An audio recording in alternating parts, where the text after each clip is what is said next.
Good evening, folks. Samson to LIBERIA Public Radio. Mr. Vaso Zionso was able to cajole to do this, so we really appreciate it, and hopefully you will be able to enjoy us here tonight as well as we try to move around with all of the new stuff here. We want to thank you very much. Thank you for joining us. Safety, Lord Jesus. We want to thank you again this evening for bringing us together. Lord Jesus, we ask you to continue to provide a blanket of love for all of us. Lord, you know, with the Liberian diaspora, we have two tables. One table here we put food on, another table back home we put food on. And Lord Jesus, we appreciate the opportunity that you've given us, and therefore we will work and continue to do your will. Lord Jesus, we ask you to continue to protect us with this virus. The virus is all over, and we ask you to protect our brothers and sisters back home as well. Lord, please, we ask you to bless the country, the Republic of Liberia. Bless the leadership of Liberia. Give them wisdom to do what is good for our country. Lord Jesus, we ask you to bless the host country, the United States of America. In Jesus' name we pray. Amen. Okay, let's go on. So, folks, tonight our program is a very interesting one. We have with us here Mr. NYANUE, who is a writer, to be honest with you. And those of you that know NYANUE, you know him. I mean, when he's talking to you, having conversation with you, you enjoy it totally. And I think my audience here tonight will be ready to take that. And I think he will help us to understand some of the things that we're going to be talking about here tonight. Mainly, we'll be talking about his involvement in the past this gone election. He contested the senatorial election seat from GEDEH County, unsuccessfully, that is. But we want to find out what are some of the things that the young people, anyone else who want to get involved in these things, what are some of the things that you need to watch out for? So this is what we're going to be going here this evening. It's going to be very interesting. So without any further ado, folks, let me just bring in Mr. NYANUE. Mr. NYANUE, Mr. NYANUE. Mr. NYANUE, can you hear me? Yes, I can hear you. Okay, I just want to thank you very much for making time for us here. We appreciate it. Please, we know who you are, but just for the brief introduction for the audience, those who are joining up for the first time, can you just briefly just tell us who Mr. NYANUE is? Thank you, Samson. I'm William NYANUE. I'm from GEDEH. I grew up in a little town called Babel Town until I was around 9 years old. Then I moved to Zwedru, where I continued my education. I ultimately went through high school, university. I got a bachelor's degree in engineering from the University of Liberia and my graduate degree from the University of Arizona here in the U.S. I'm married. I have 4 children, 1 man and 3 women. I got 4 grandchildren. I think my wife and I have been married now maybe 38, 39 years, going to 40, let's say. Like you said, I contested in the last election. Unfortunately, the results didn't turn out the way I had anticipated, but it was an experience that you know I will forever cherish because it was very valuable for me. So briefly, that's who I am. Thank you, Mr. NYANUE. And folks, just in the interest of fairness, Mr. NYANUE has been a good friend of mine for a long time. We know each other very well, and I supported Mr. NYANUE during the territorial election, just past election. And like I said, he also stated we were not successful. So I just want to bring that up. Mr. NYANUE, thank you very much for joining us. By the way, how's the family? How are you doing? How's your health and everything else? Oh, I'm doing good. The family is doing very well. God has protected us against this coronavirus. We are doing okay. When I came back from the election, I was really tired, but I am fully recovered and I'm doing very well. Thank you. So, Mr. NYANUE, the reason of me sending an invitation to you to join us here tonight is twofold. One is to talk to us about your own experience from Liberian election, because we all been talking about Liberian politics for a very long time, but from afar, above, whatever you want to call it, we do all of the Liberian politicking here in the diaspora. And when, in fact, when you were here, yeah, one time you led Grand Unit Association successfully, and then brought Grand Unit Association to a level that is still envied by many Grand Unit leaderships.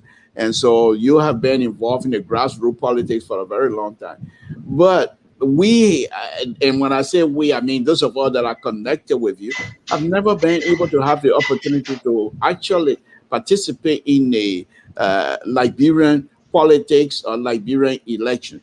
So while we were involved with you, but I think you were the one that were on the ground, and I think you were able to experience most of the thing that was happening. So it's difficult for me to sit here in my comfortable Sacramento home here and say, "Oh yeah, I know exactly what it is to run the political campaign in Liberia." So I ask you to join us here tonight to at least give us some information as to, well, what are some of the high and low with campaigning in Liberia. But before that, let me just try to pick a mind here very shortly. In 2020, June of 11, you wrote a piece, and a piece, the dilemma of the Liberian youth, balancing issues of survival and issue of the future of the nation. And folks, those of you that have the ability to do research, just go in and type William G. NYANUE and into Google, and this particular article will come out. It's from Front Page Africa back in June 11, 2020.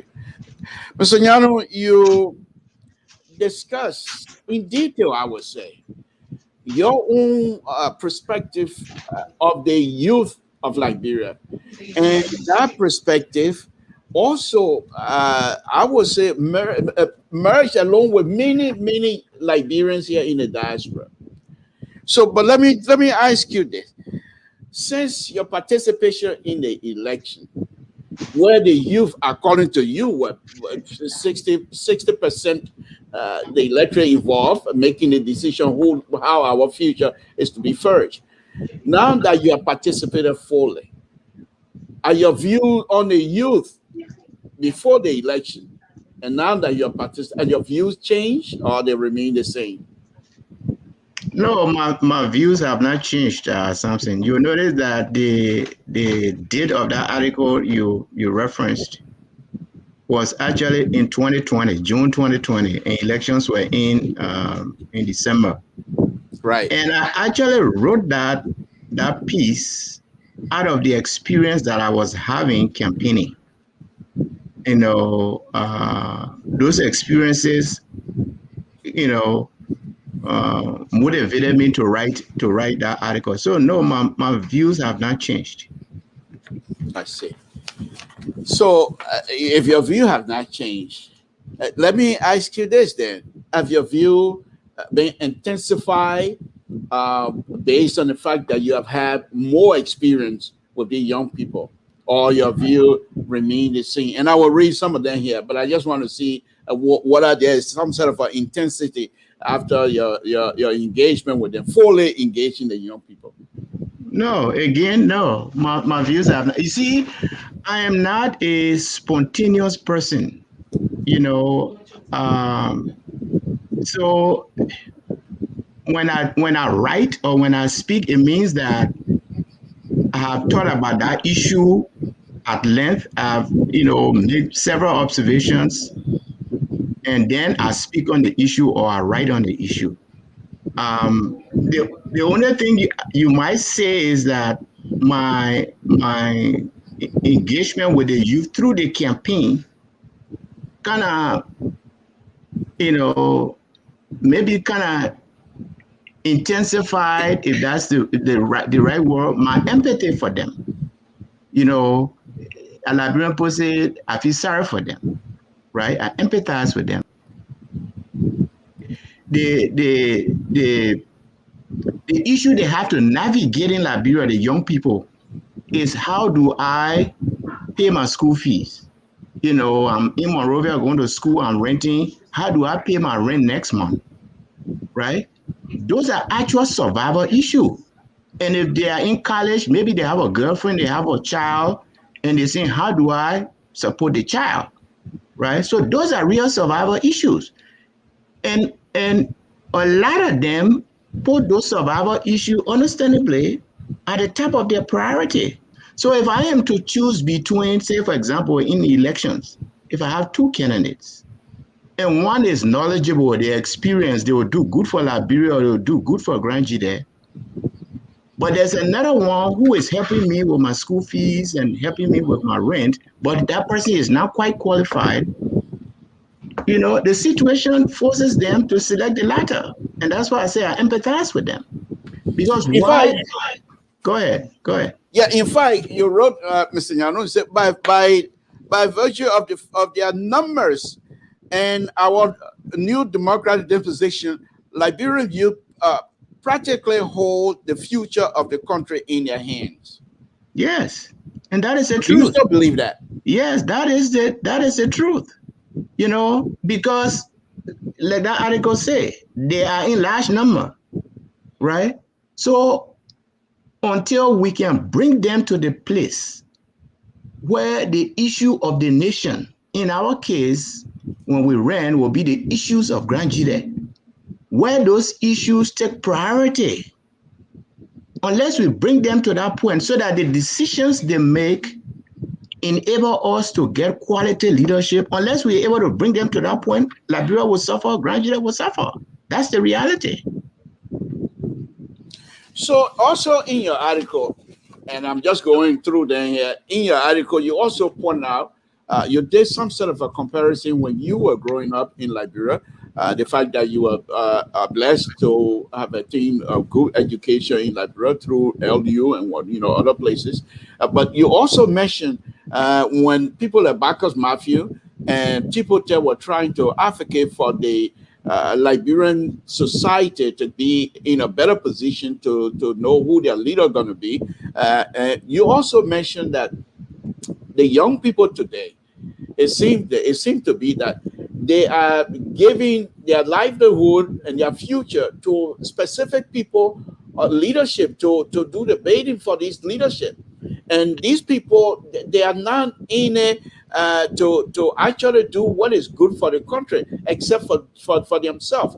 But in the process, they also, and you consider them, and once again, you said based on their economic survival, you consider them that they do these things to be in that's a survival mode. And the fact that the economic system does not allow many people to have jobs, and so they gravitate towards the leaders who, in a sense, my words now, that are inept. But the fact that these young people gravitate towards them because they provide certain economic prospect for them, so they follow these people. So you're saying, excuse me, you're saying that these people, these young people today, are not putting their future ahead. Well, Samson, if you read further in that article, you will see that I also said the issue of poverty, because that is the issue. It's the issue of poverty. These young people are in the position they are in because of the abject poverty that they and their parents are subjected to. And I said in that article, when I was growing up, going to the University of Liberia, we still had the issue of poverty, right? I said in that article that at that time, it will cost 10 cents for the bus ride from the university campus where I was at the dorm to go to church in Congatown, where I went to church on Sunday. And there were many Sundays I didn't have the 10 cents, right? So the issue of poverty is not new. But several things are new now. Because if you look at the demographic in Liberia, even when we talk about young people, the bulk of those young people are young people who have graduated from high school.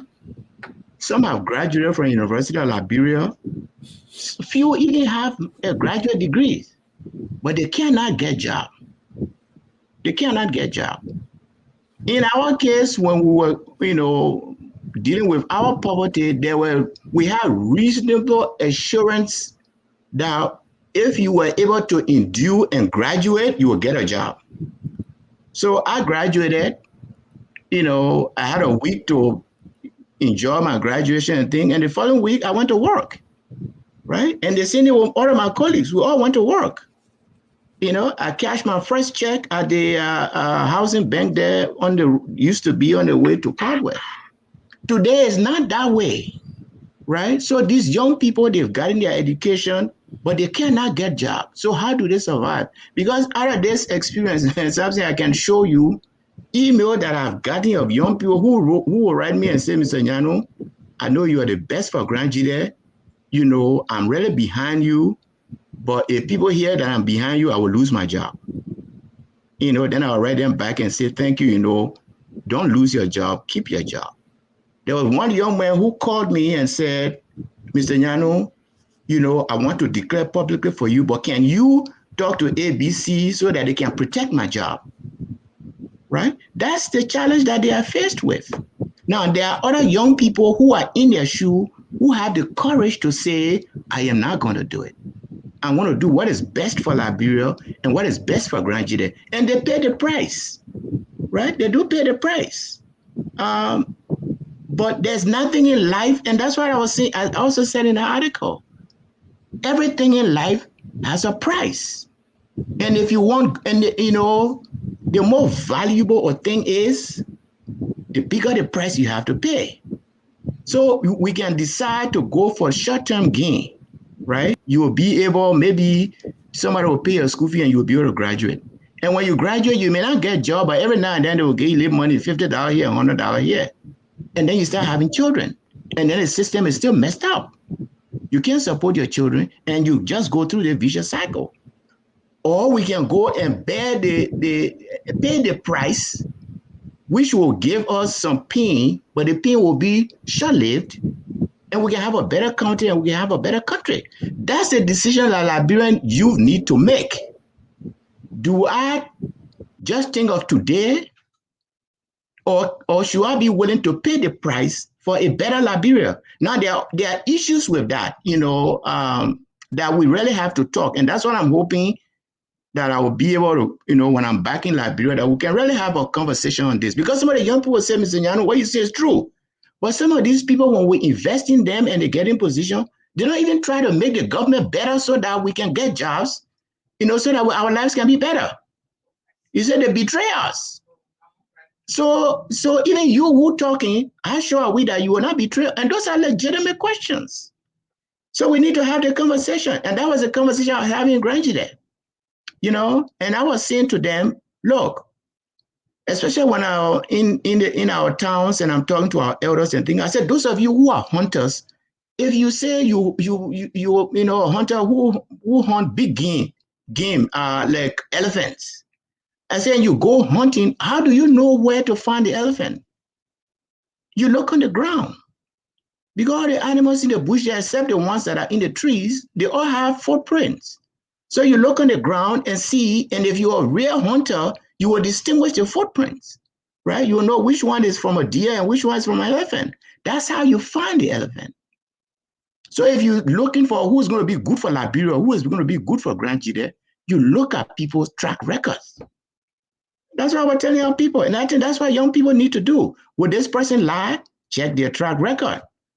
Especially for somebody like me, I'm not young, you know, to say, oh, Mr. NYANUE just came in the scene today. No, I have a history. And it's that history, is that investment that a lot of people don't do. They don't take the time to say, who is this person? And vet them. And I think that's why we need to bring our people, because that's the only way we'll get good people. Again, folks, if you're listening, Samson to LIBERIA Public Radio.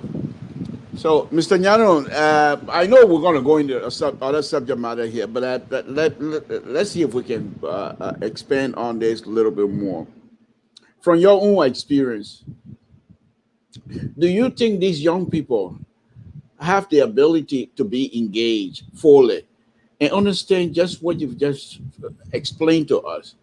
The fact that if they're going to have to sacrifice their what I consider to be instant gratification feelings, and then go on to accept the long-term future for their children, You think they have the ability to go on with that, to accept that?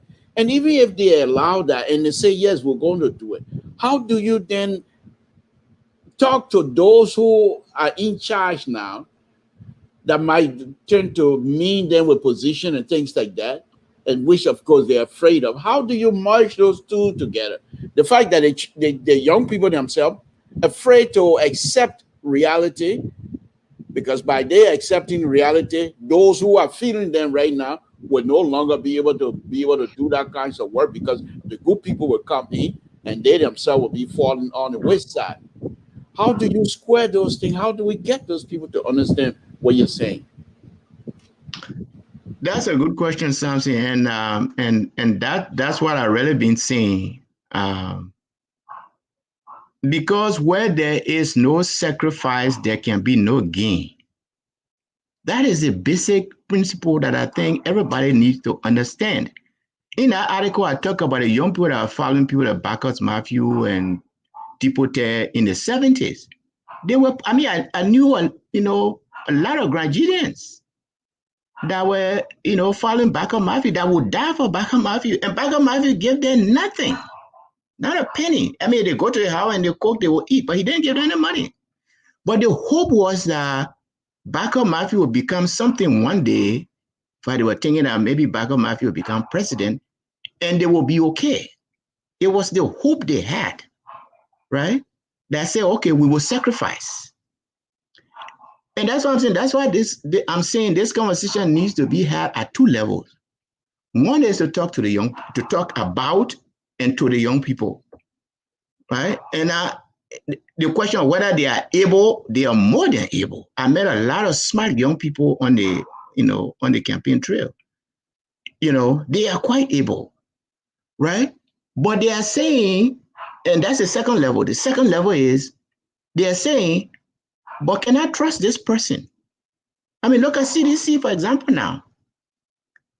There were a lot of young people who are now saying, oh, we suffer for CDC and we thought by this time we will have this and we will have that. So they were disappointed by CDC. I mean, obviously CDC is a government. The government can employ everybody, because everybody wants to come in government. But CDC has not able to manage the economy in such a way that if you can't get in government, at least you can get something to do, to survive and to support your family. It's not able to do that. So that's the other level. People who want to lead Liberia, people who want to lead Grand GEDEH, that's a conversation we have, that we've disappointed our people long enough. Long enough. It's about time now that we turn. And I'm saying, there's some young people that I talk to right now. One of the things that I learned from this election and my interaction with the young people is that elections are now seeing representatives, senator, as opportunity, as employment opportunity, instead of opportunities to serve. So young people who cannot get job, they want to be elected to elected positions as a way of getting, of getting employment. I was talking to one young man who was, thinking about running. I think he's even running now. In graduate, I was telling him, I said, you young man, even if you don't want to be corrupt, I say at your age, you get in government today, you will be corrupt. You don't have a house. Your kids are young. They still need to go to school, right? When you become a senator today or representative today, you're not going to say, like my house in Liberia, I started building that house there in 1986. And I just moved in 2013. Well, the war was in between, so we had to stop, right? But no young man today who doesn't have a house will be elected to a position and say, I'm going to wait 3-4 years to build a house. You will want to build a house.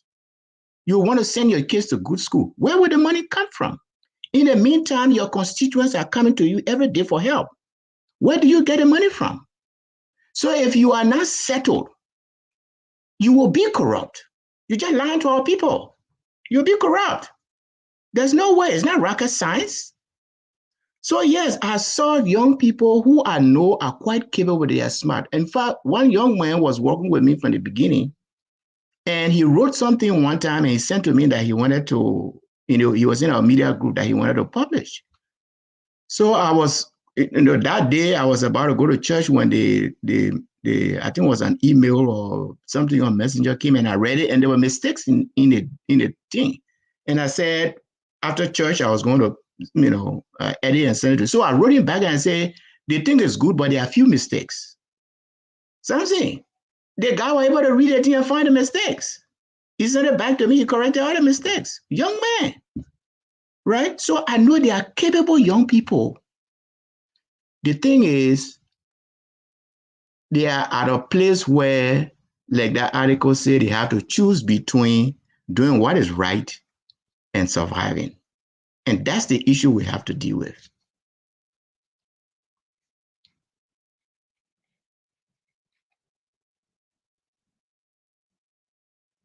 Now it's hung on.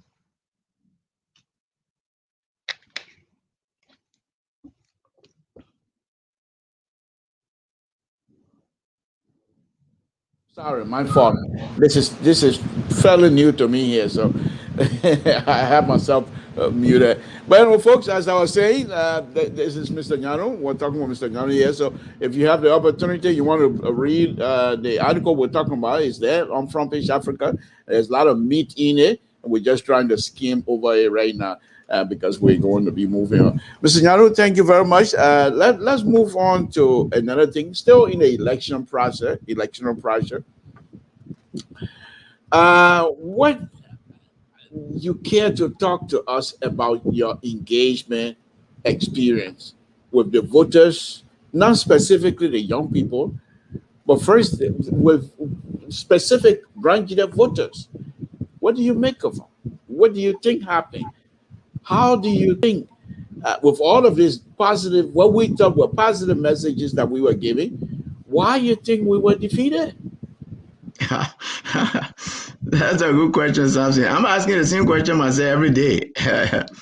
Why were we defeated? I think we're still doing the, we're still collecting data and we're doing the analysis to figure exactly what. I mean, I've heard people say, oh, Mr. NYANUE was the best candidate, but that was the first time. So there's this first time syndrome apparently in this whole electoral process, that you don't just come the first time and you win. So they say, oh, let you come the second time. So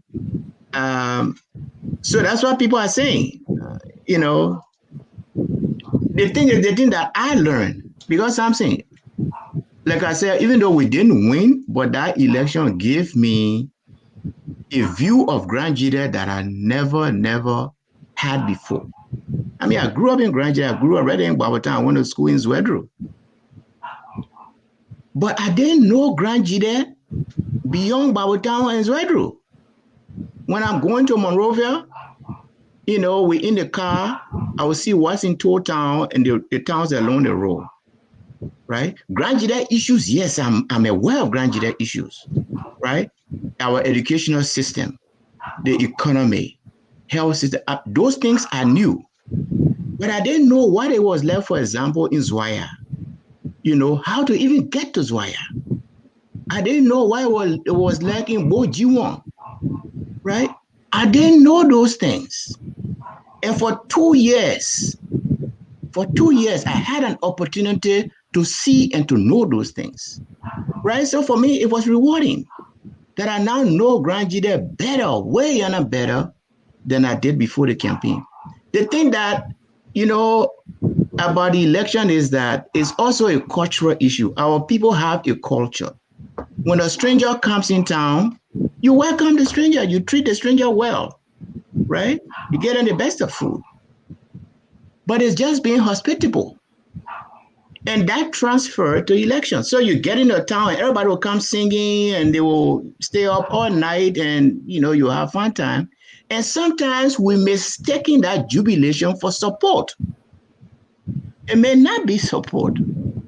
So we see the crowd, we say, oh yeah, they order them behind. They may not be behind you. Some might be, but they may not be behind you. That's one lesson that I learned, right? That crowd that you see that comes to meet you does not necessarily translate into vote. The other thing that I learned, and I think I shared it before, is the fact that because of the experience our people have had with election, the disappointments, when you go to them, they are skeptical. They are saying, who is this other person again? If I was in one of the towns when I was doing my exploratory work, when a group of ladies were sat a hut where we were meeting, and one lady was telling her friend, oh, they come here again now. It's election time, so they come here again, right? So, they will welcome you, but it doesn't necessarily mean that they're supporting you. But they are saying, these people who are coming to us, can we trust them? That's why they're saying when you get a time, they will tell you, look, Mr. NYANUE, what you see is good. The people that came before you, they said similar thing. But you know what? After election, when they won, we never saw them again. So can we trust you? And like I said before, I think that's a legitimate question. I know who I am. I publish my profile, hoping people will read it and vet me and check me out. But some people didn't have the time to do that. So that's why. So I understand our people when people say, "Oh, our people are deceitful." I don't think our people are deceitful. I think our people are doing what is logical, right? They are skeptical of candidates. So even if the guy is not competent, if the guy can't even do the job, but if it is the guy that they are used to, they rather throw their weight behind that person. That's a hill that we have to work hard to climb. Because if we are not able to climb that hill, Grand GEDEH and Liberia will not get good people to lead the country and to lead the county. So, Mr. NYANUE, because to be honest with you, I was fooled. Because every time when I talk to you on the ground, the question that I would ask was how the crowd, oh yeah, the crowd, they're good. And that gave me a hope that we had it in the bag. Now with understanding of what you just explained, which totally makes sense in our culture, when somebody comes to visit, you usually welcome him. But that doesn't mean in terms of election that you're throwing your weight behind that person. But that was something that we missed greatly. Now let me ask you that now that you have the opportunity to truly see Grand GEDEH for what it is, you saw Grand GEDEH in terms of economic issue. You saw Grand GEDEH in terms of educational issue. You saw Grand GEDEH in terms of health issue, and everything that is about Grand GEDEH you saw there. You saw bad road. In fact, you yourself, you rode the motorbike for 26 hours from Zedru all the way to Monrovia. So you know what it is. And this is what our people go through every day.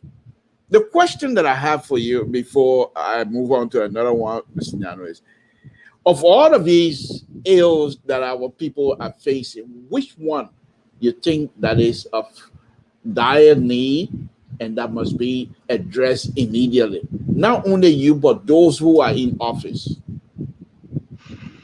Samson, first of all, the issues of Grand GEDEH are not new to me. In fact, I think it was 1999 that I put a group together here in the US where we did a need assessment for Grand GEDEH. My friend needs assessment. My friend Jackson one day, peace be to his soul, he was one of the people on that thing. I still got my copy of the report here. When we had the Putu MDA, the Putu Mineral Development Agreement, it was supposed to be the document that will, guide the exploration of GEDEH Mountain. I reviewed that document, right, and we wrote a report, right. So in the needs assessment that we did, we looked at Grand GEDEH historical challenges, because a lot of things that are happening in Grand GEDEH have been there historically. They've just been exacerbated because of prevailing conditions. But a lot of them have been there before. Education, health, the economy, those things have been there. So when we did a needs assessment, we highlighted those things and then we made recommendations, right? So those issues are not new to me, right? The thing that was new to me was to go inside Grand GEDEH and to actually see the way people were living in the 21st century. That one was new to me. I expected poverty, but I didn't expect poverty at that level. So, and you know, my campaign was not based around, I will come and build your road, because that's why these people lie to our people. I mean, I've been places where they say, Mr. Nyanu, you see our road? The other person came here, he said, if you get behind me, I will build this road. And, you know, I would jokingly say to them, if I were here when that person came and he said, I'll build a road, I would ask him, how you would do it, old man? Tell me how you do it. You can't build 1 mile of road. Then you go lie to our people. So no, my campaign was not about, I will build road for you, I'll build this for you. And you know that our campaign was about, how do we empower our people so that they can do for themselves, right? If I, William Nyanu, you know, is the one paying your children's school fees and buying your zinc and stuff like that, and God forbid I die tomorrow, who buys your zinc again? Who pays your children's school fees? Yes, people who have access, who have means, should help the people behind them. So yes, I myself, I went to school through somebody's help. You know, we must look behind and help people that are behind us. But ultimately, the goal should be to bring those people to where they can help themselves. So that's why I was saying what it is that we grant. That's, you know, you remember our motto, right? Is lifting Granjida together. What it is that we Granjidians can do, people in the diaspora, people on the ground, to help our people, give them access to means, to opportunities, to resources that will help them to live themselves. That means whatever resource we have, we must manage properly. Granular Development Fund, for example. I mean, I went places where they say, Mr. Nyanu, you know, we grow cocoa here. But how do we get a cocoa to the road? And I went on the road myself, I saw it. I had to go on motorbike. They said, how do we get a cocoa to the road? There's no road here. You guys saw, you know, we even had to help build a log bridge in one of the places, you know, for people to be able to get through. They said we can't get the produce on the road to sell, right? So we need to focus on things that will empower people to be independent. That's what we need in Nigeria. That's what we need in Liberia. Let me ask you this then. But of course, you were giving to me straight anyhow, so I'm not that concerned. Will you agree with me and say it if I'm wrong, please? That with these people that are being lied to from time to time, and yet still they continue to elect the same people, are they afraid? Are they lazy to look into serious minded person that will be able to do X, Y, and Z? Or these people are just destined to failure?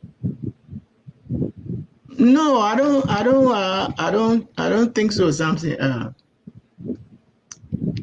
And I think that's a legitimate question that all of us have to ask. Because if you don't understand our psychology, then you can't get anywhere. I mean, I remember 2017 election, a friend of mine who was supporting one of the presidential candidates, and they really worked hard. They spent a lot of money.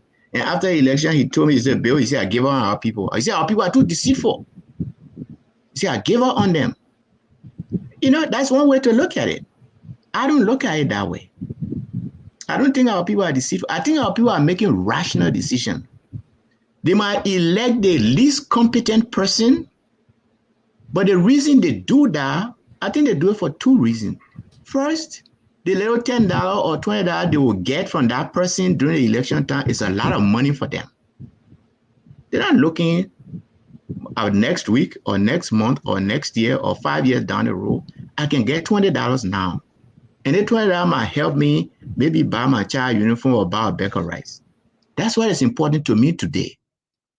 Because the other people who talking that I don't know, even if they're good, I show them that tomorrow say I will get that $20. That is the navigation. That is the thing that they, you know, that is, you know, the thing that they have to navigate. So I don't say they are deceitful. I say what we need to do is to educate our people.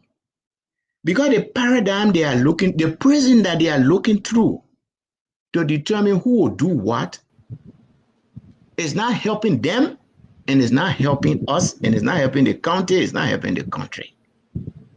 Right? So they're not deceitful. They're just doing what? How do we bridge that? that gap. Because we need, if we're not helping the county, we're not helping our people, then most likely the politicians are helping themselves. So Yes. how do we get involved so that we will provide the help of our brothers and sisters? Yeah, and yes, one thing here that I always say on my own show, and that is our brothers and sisters back home. Some of them depend on their relatives here in the United States or in the diaspora to support them. Which is, I mean, we do that every year. People send billions, I mean, millions of dollars home to help their brothers and sisters. But the question is, they're having kids, and we're having our own kids here in the United States as well, or in the diaspora. And these kids, these two cousins, they are not connected the way I am connected to my brothers and sisters back home. So when I'm off the stage, when I retire and no longer able to support that group, what's going to happen? Nothing. They're not going to get the kind of support that they need.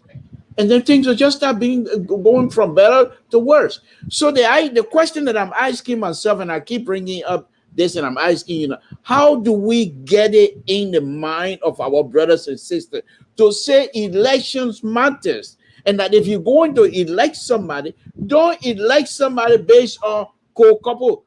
That's not the way to go about it. How do we preach that message, and how do we get it across to our brothers and sisters without being offensive? Let's put it that way. Yeah, Samson, that's the $1,000,000 question that we are all tussling with.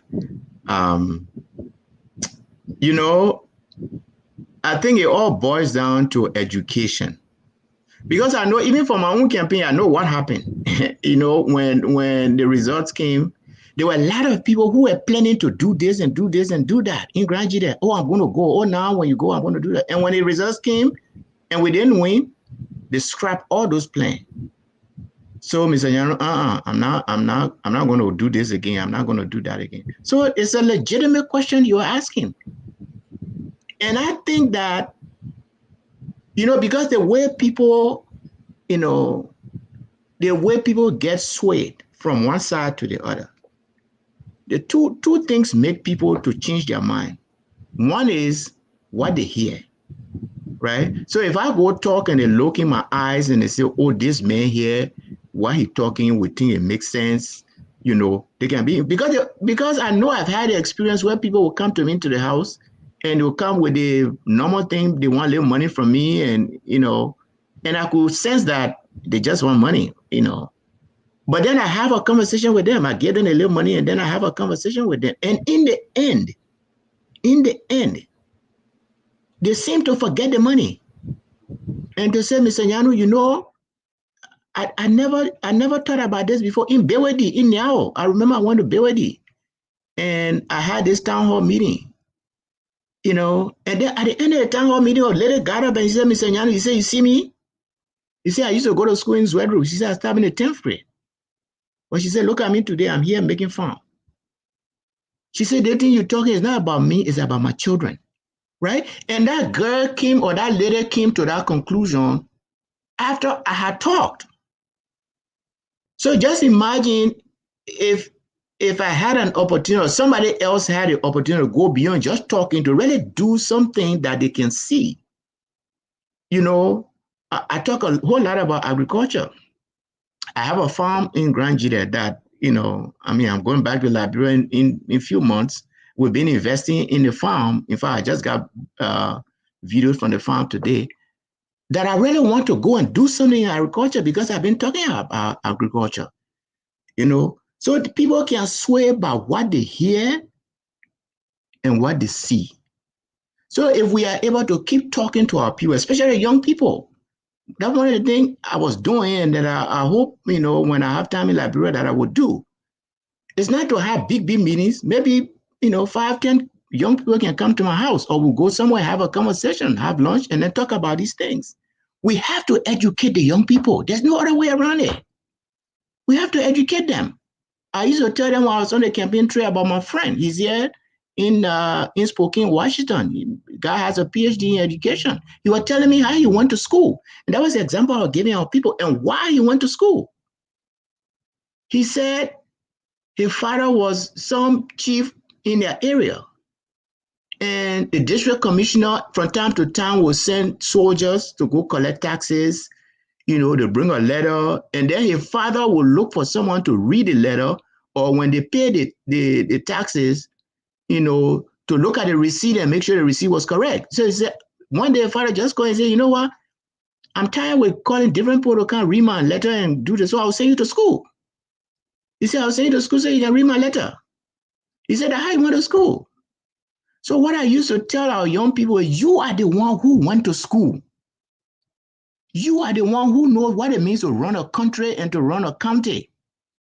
It is you who must go now and tell your brother and your mom and your uncle who did not go to school. So if you don't do that, you are the one who are failing Grand GEDEH.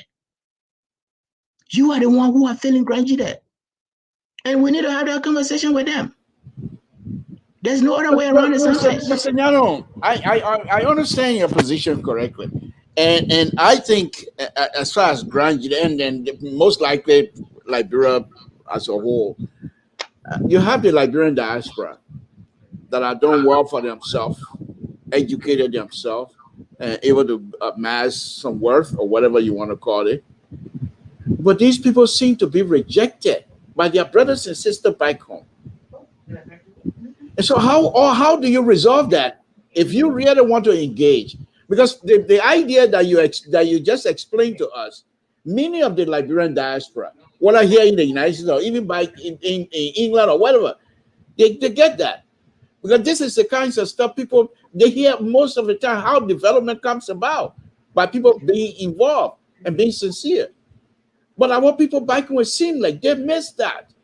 So how do we get these people to understand? For example, Mr. NYANUE, in your own case, when you were running, many of the time that I used to be on the radio in Zwadru, and not just me, our chairman, Mr. Badi, and many other Fred Gwen and everybody used to be on the radio in Zwadru, trying to explain to these people who you are by virgin for you and giving information about you.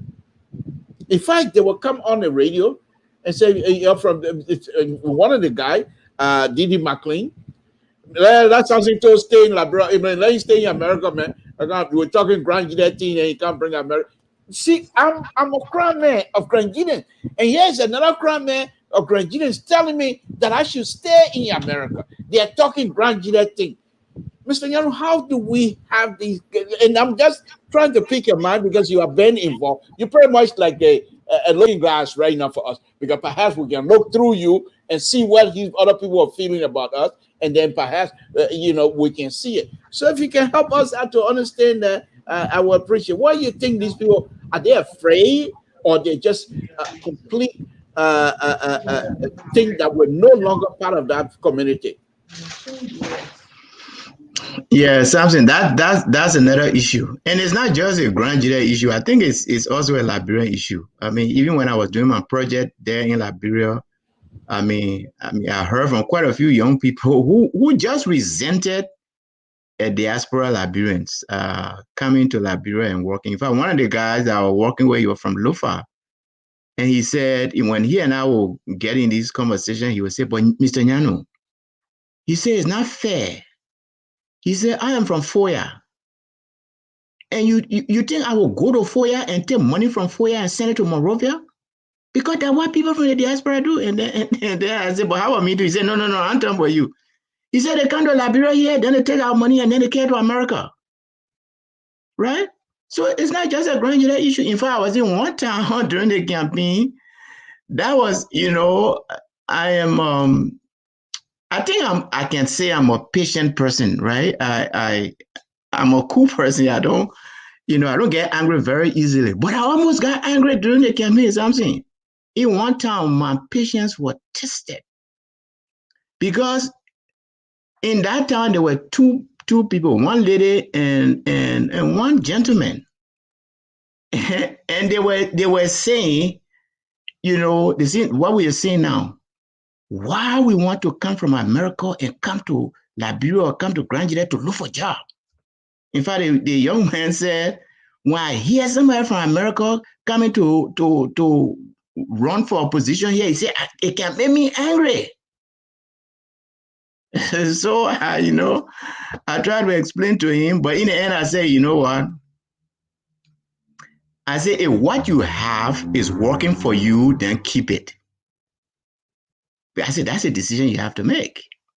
If what you have is good for you and you think it's good for your children's future, then keep it.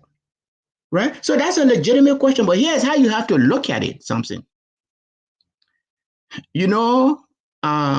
Before the 2017 election, when I'm coming from work in Monroeville, I gave people a lift.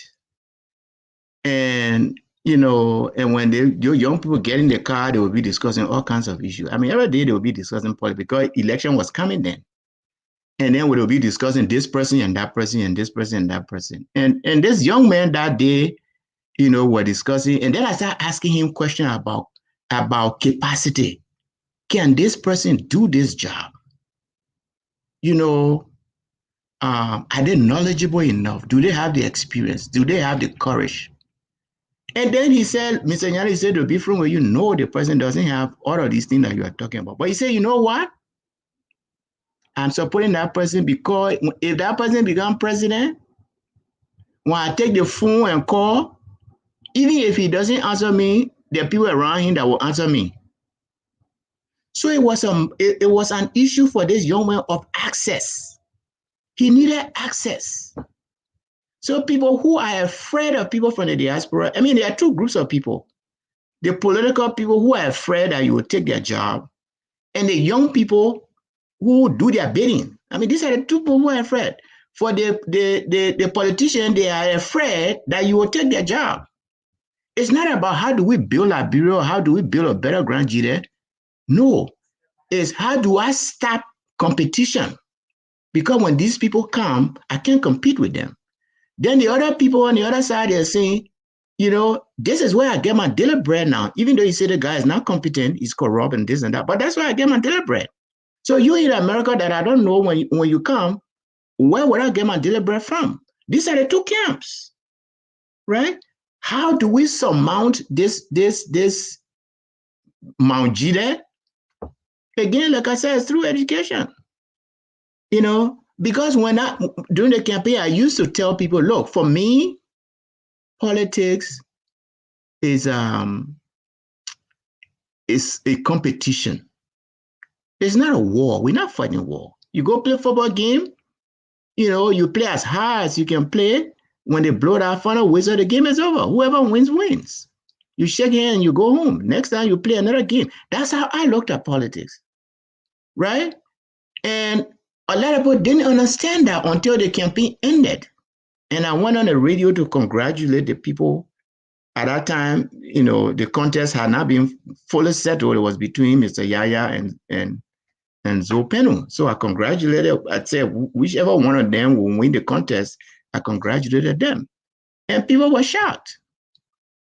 So I think we have to talk and we have to do. And they will have to take time, something. It's not going to happen overnight. It's not going to happen overnight. We have to continue to talk.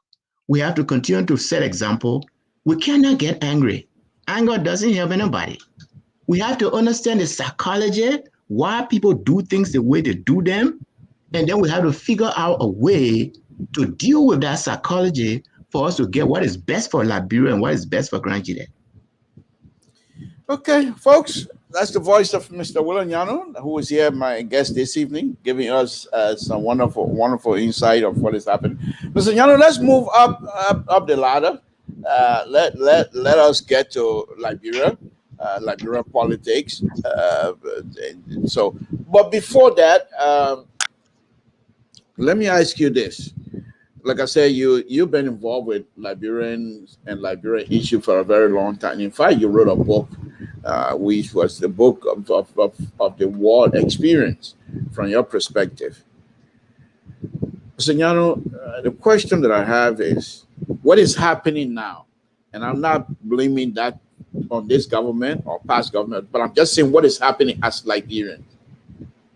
We have over 250 dead. Do you think it's worth it? You mean people who died because of the war? No, the war itself. I know it was destructive, but there were ideas people came to redeem according to them. However way it turned out, do you think the end result was the over 250,000 lives? I know people will say no, but I'm just asking. Do you, besides the lives, property loss, and everything, throwing us back almost decades, is it worth it? I mean, obviously, something it was not worth it. But here's the thing that I think a lot of Liberians miss. You see, this universe that we are in is sustained by laws, and we call them natural laws. So if you climb on top of the roof and you 2-3-story building and you go on the roof and you jump down, the gravity will pull you down. That's a natural law. And if you don't mind, you will break your leg or you will die. That is a law. Certain conditions will result into or will bring about certain results, right? You don't put, create a pile of wood, put gasoline, put matches on it, and then you don't expect fire to come. That's the thing with the Liberian situation. That is the situation that we have in Liberia. I mean, I remember, I think it was maybe around 2014 or 2015, I was in a restaurant in Monrovia, and these two gentlemen, I mean, the strange thing about me is a lot of people think they know me when they really don't know me, and they will say, oh, I thought you were this person, oh, I thought you were that person. But the two gentlemen were in a restaurant with me. I was sitting down on one table by myself eating, and then the two gentlemen were together, and then they said to me, oh, come join us. So I moved on the table and I joined them, and they were griping about what was happening in Liberia, and I said to them, there's a natural law that is called the law of the harvest. And a lot of people know that law. They know that passage from the Bible that says you will reap what you sow. But that's the only part of the law they know. But that law is bigger than just reaping what you sow. That law also says you reap in a different season than you sow. You don't plant corn today and harvest corn today, right? You plant corn today and it will take several months before you harvest corn. So you reap in a different season than you sow. But it also says that you reap more than you sow. So you don't take few kernels of rice, you put it on the ground, and then when you come out, the same 5 or 6 kernels. No, you get a lot of rice. Liberia has been traveling on a dangerous path for over 150 years. And during that time, we're piling up these things. We're planting these seeds. And then the seeds germinated. And we have what we have. So the conditions made some of these things inevitable.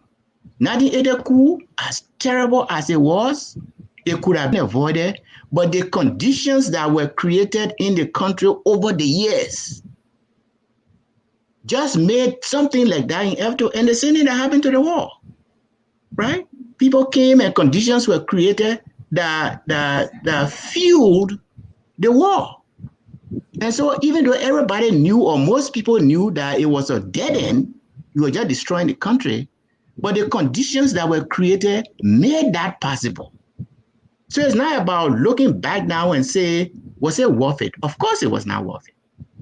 Could it have been avoided? Yes, it could have been avoided. But then the conditions had to be different. If the conditions are not different, then you have the same result. And that's why in Liberia today, so, I don't mean to interrupt, Mr. NYANUE. What's about the condition now? You think the condition is different from what it was then? No. In a way, the conditions are different, but in another way, the conditions are not different. Remember what made Liberia war possible? It was not just the agitation in the country.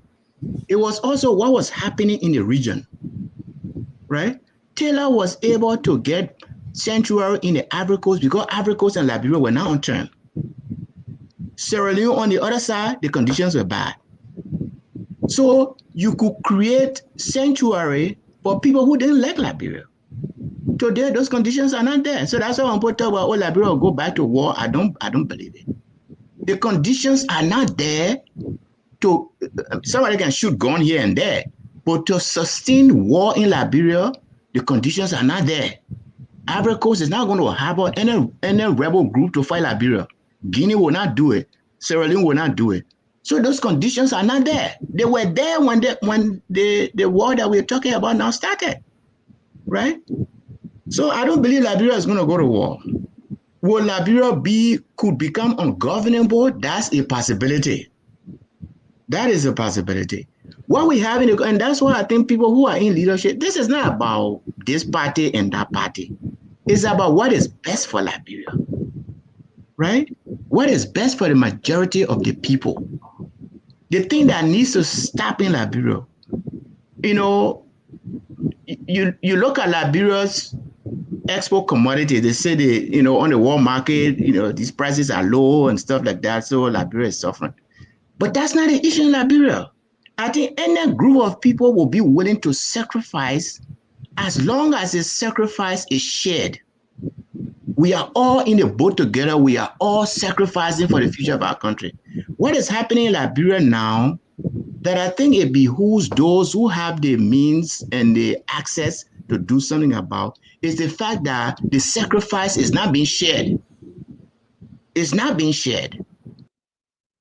So we need, they asked me when we had a debate in Grand GEDEH, what suggestion we could make to better the economy. The place to start is to stop the corruption.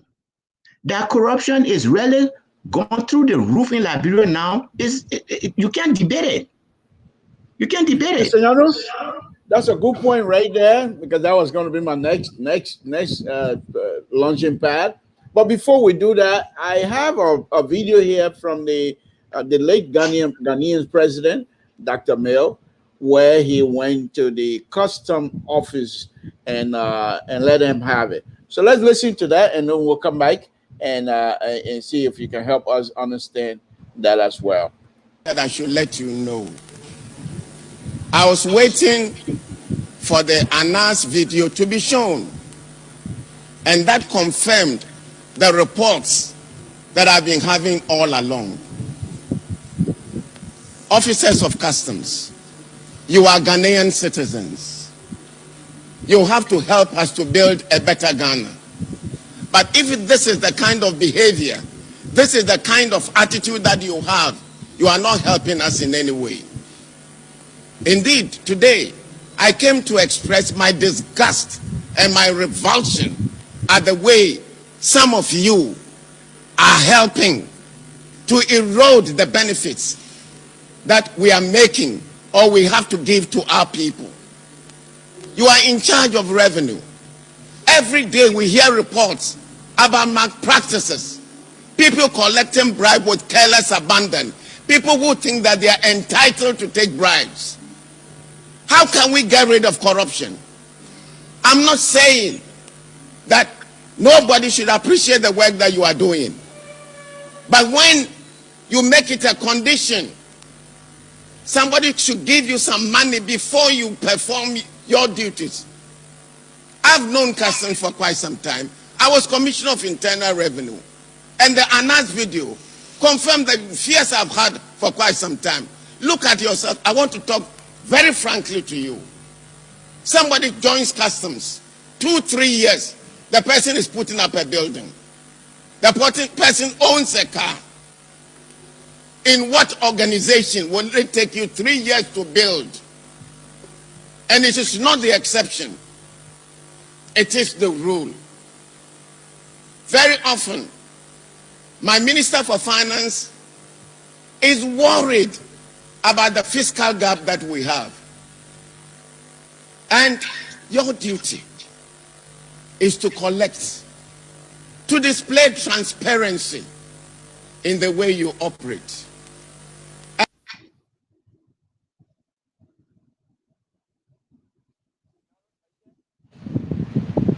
Are you with me, Mr. NYANUE?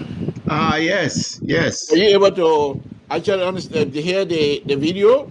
Yes, actually, I've seen that video before. Okay. But what I want to find out from you is this: you also were in Liberia working on the project to bring water to the city. By the way, how did that project end there? How did they run out of money, or they just your part of the project that was given you was done? No, our project was completed. All the components of the project they were all completed. The project, was they supposed to supply water to the entire city, or it was just something from one point to another, and you did what you have to do and you were done? No, the thing when you talk about Monrovia, Monrovia water supply, any water supply, there are two major components to the system. One is the production, where you treat the water, bring the raw water, add your chemicals, and purify it. Then the second is the transmission. Actually, three. The second is the transmission. Depending on where your treatment plant is, you now have to pump the water from the plant to the user. And then when it gets in the system, you got to distribute it. So it's the production, the transmission, and the distribution. What our project did was to go to production because the treatment plant was damaged from the war. I mean, all the treatment equipment were all damaged. The flocculators, the low lift pumps, even the high lift pumps, all of them were damaged. The filters, the media were all gone. So that project was intended to bring the treatment plant back to its pre-war capacity, to bring it back to be able to supply 60 million gallons of water to Monrovia. But and that work was done. We rehabilitated the plant, it came back to the capacity. But then now you had to transmit that water from the plant to Monrovia. And that's where the bottleneck is right now, because the transmission mean that's supposed to bring the water to Monrovia is a 36-inch diameter pipe, but it's been there for more than 50 years. It's a pre-stressed concrete pipe, but it's been there for more than 50 years. So right now, if you subject it to the design pressure, it will burst. So what they're doing now is they are pumping below the design pressure, which means even though the plant has capacity to transmit 60 million gallons, they are not able to use that capacity. They're right now operating on a capacity. And that segment of the work is now, 2 million, 3 million thing. You're probably talking another $40, $50 million to do that transmission main. So even though the production side is done, the bottleneck is the transmission main. I mean, every now and then I see them posting pictures online of the meat bursting, and they're trying to fix it. When I was there, I think it broke like twice, and then we had to fix it. So that was done. So they had to do the transmission, and then do some of the distribution. Okay. Folks, Mr. NYANUE is also a professional engineer. He engineered for years and years, so he's an engineer, but that's not what we're talking about. I just started asking that, Mr. NYANUE. So the video that Dr. Mail video, that could be something that can be well stated in Liberia as well, because the people collect the revenue, and it seemed to me that from year to year the revenue are not quite what they're supposed to be.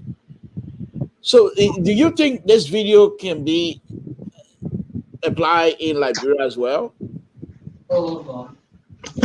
It's something, I think that is another national conversation that we need to have, because someone like me, when I travel or when I visit people, I look around your house, and if I see something there that I like, then I say, when I go home, I'll buy this thing too.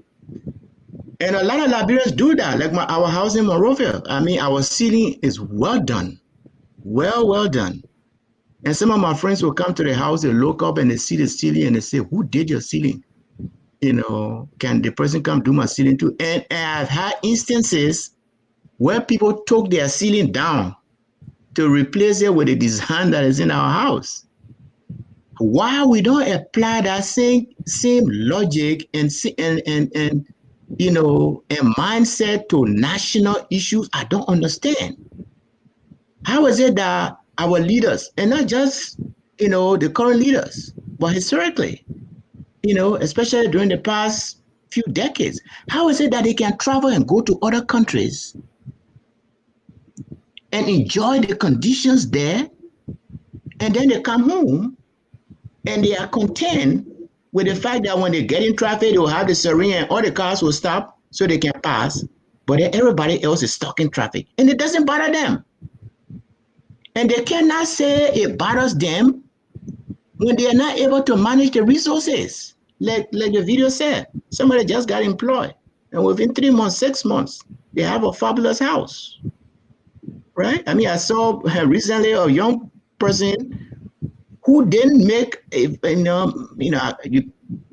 I know I'm being recorded, so I'll say don't record me on this one. But I think I saw the person made something like $700,000 or $800,000 a month. But this person is able to buy, I think it's the Audi or some kind of expensive car, and they're buying champagne to wash the car in Liberia, where people can get a couple of rice to eat. It's happening today. How? So to me, that positive jealousy is what we Liberians don't have. Ghana got independent in 1957. Ghana is now a new America. How is it that it doesn't bother us? How? And we seem content. We seem content. People who are leading Liberia today, the burden they have is to prove people wrong, that we are capable of managing a country. That's the challenge that they have. But we don't seem to care. So in your article, Signano, you wrote something about the Confucians. They say the Chinese philosopher Confucian thought that people are like grass and their leaders are like the wind. Whichever direction the wind will blow, he said, there the grass will bend.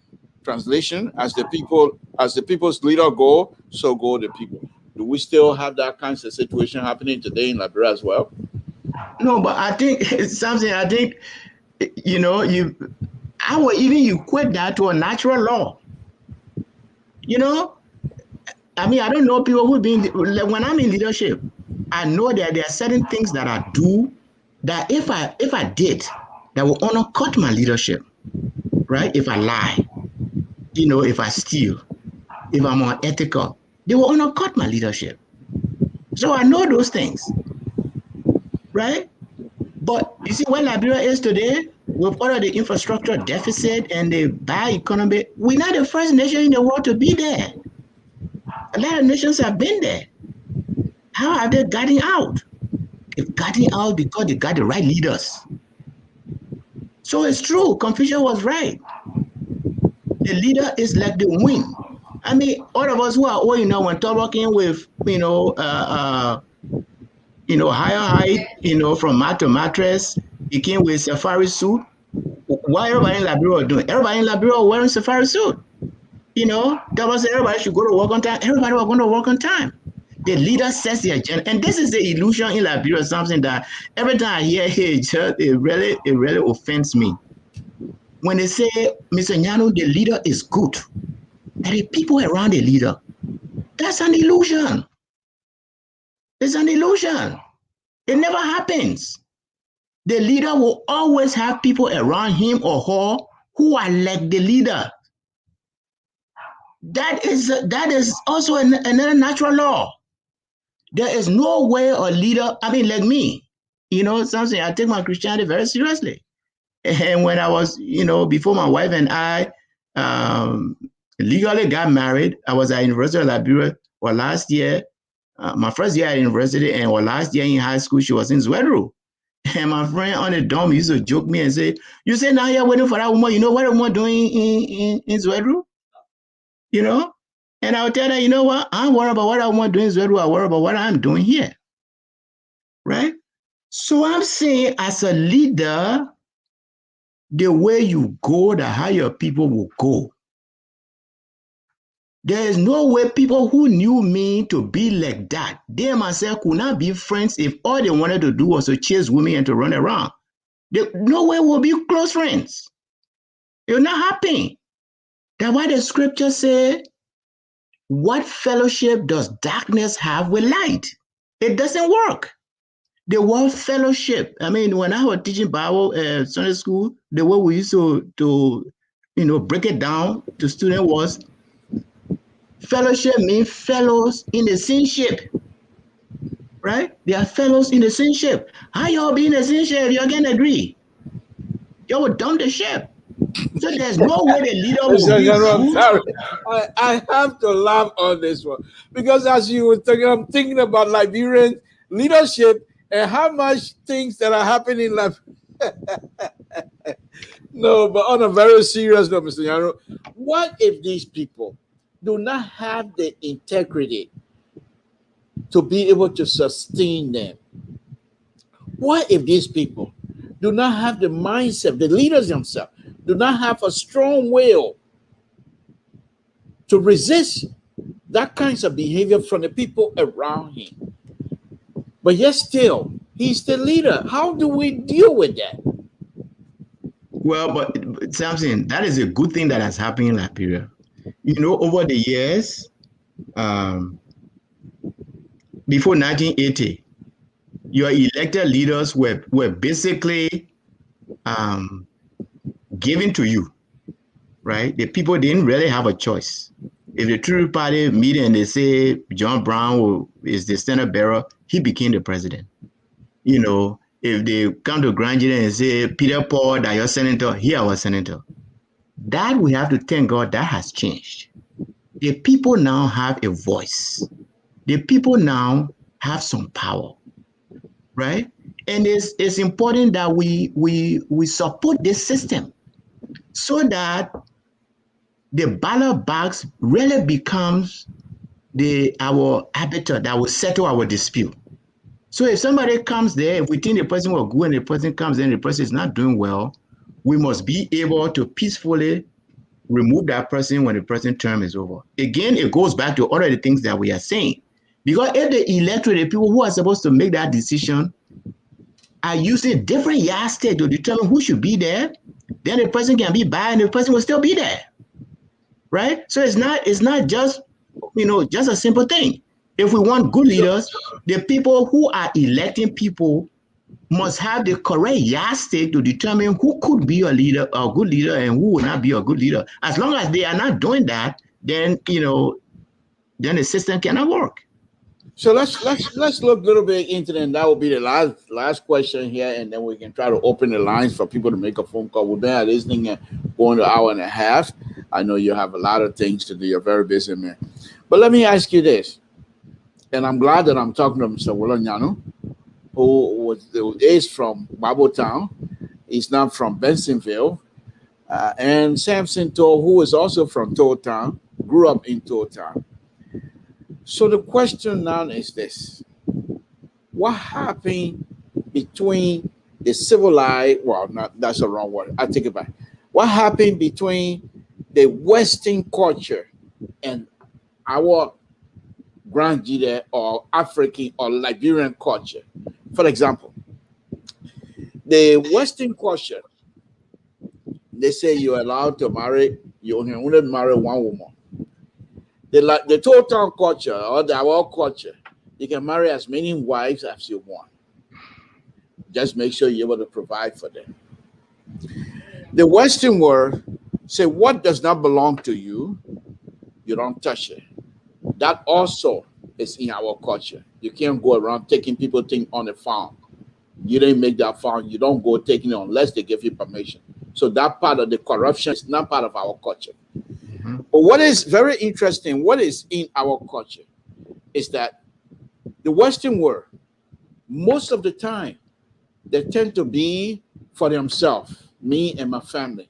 Whereas in our culture, the village mentality, everything here we do, we help each other to move.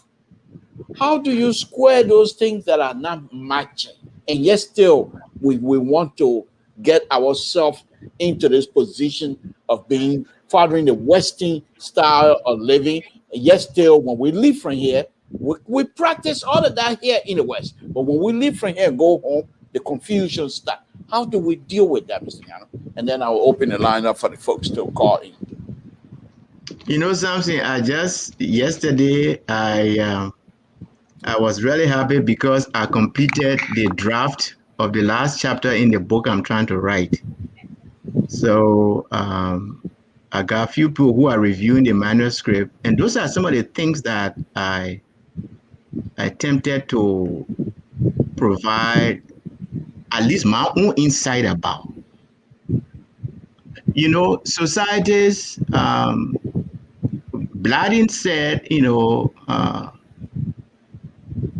and Barack Obama said a similar thing. Nations are like, you know, a steamship, big hell of a ship, right? And those things then, they are hard to turn around. If you want to turn it around, you know, the radius you need to be able to turn around is huge because the thing is big. You know, so you can't turn nations around just like that. It takes time. And in this thing that I'm writing, the point that I'm really making is Liberia needs a real revolution. And it has to be a revolution of the mind. We have a national mindset that militates against all the good things that we want. That mindset stands in the way. So, for example, you talk about our African practice. You know, we're in a village, we take care of everybody. Even in this America here, we do it. When somebody dies, all of us put hands together. It doesn't matter what a person got insurance, a person got insurance, all of us will rally around the person, which is a good thing. But when you translate that or you extend that, say, for example, to government, and because our economy is so small, and because corruption is so high, and because so many people don't have access to employment, you, Samson Toe, you come from Total and you go to Monrovia and they say, Samson Toe, you the Minister of Public Works. Everybody from Total will come to you to get a job, right? You got to take care of your people. We can't build nations like that. Right now, that's a pressure that will be on you. So people who want to lead Liberia will have to start thinking and say, how do we change this mindset? And how do we create conditions to lessen the pressure that will be on people to live that way? You know, so when you become this, then when you got to deal with everybody from Baba Town or, you know, or from Mama Town, from Java Town, I got to get everybody position, even if they can't do it, right? And if I didn't do that and I went back to Baba Town, then I've committed a crime. You didn't take care of your people. So leaders will have to say, first of all, understand this mindset that we have. I had a friend who he's here in the US, and his brother was appointed to a position in Liberia. And he was telling me he was giving his brother counsel. You know, he told him, you know, take care of the people thing, you know, but he said, in the end, don't forget to take care of yourself. Right? So he's basically saying, while you're in this position, make sure you don't leave from there to tomorrow and then you run Texas. Make sure you build a house. Make sure you get a car. Make sure you take care of yourself. Right? And it's part of our national psyche. And that psyche is the one that got us in this mess that we are in. And it will take a real leader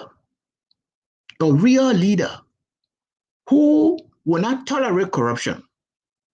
And who will not just say it, but has a track record of not tolerating corruption, because that's why it's killing us. Why would a young man not want to build a fabulous house when his boss did a similar thing with impunity? Right? So yes, we have because the thing is, the world runs on this Western culture. We need to be able to take it and adapt it to our African culture. But by and large, the way the world is run is on that system. So we need to be able to create conditions that will enable us to run good government. Why at the same time, you're not necessarily neglecting your people, but the conditions are such that your people will now force you into doing something that will harm the country. That is the challenge that we have. And we cannot attend to that challenge if we don't have good leaders. Because they are the ones who are like the general, who are leading this battle. If we don't have them, first, if they don't even see the vision, and second, if they don't have the courage, because that we are talking about something. there are people who are benefiting from them. I mean, I saw yesterday or the day before, I saw on Facebook a long line of Liberians waiting to be fed by jetty in Monrovia. How do Liberian leaders sleep when your people are on land like that? How do you really go and sleep at night? Right? So we need leaders. And to me, I tell people, I say, I believe in epiphany. Epiphany is when all of a sudden your eyes open. I mean, when I got saved, for me, it was like an epiphany because, all along I thought I was Christian, and then I was confronted one night and I realized that I was fooling myself, and my eyes opened. And as a word, in Christian jargon, they say you were born again. I was truly born again because my whole mindset had changed. So leaders can have epiphany. Liberian leaders can wake up tomorrow morning and say, you know what, our country is in trouble. And we need to sacrifice for this country. Will it take a few months? No, it will not. But we can set the country on a path that over time will bring us redemption. Mr. NYANUE, this is exactly what I was afraid of, but that's what's happening here. There's a gentleman here, Mr. Toe. Please bring your guest back for more live show. He's good.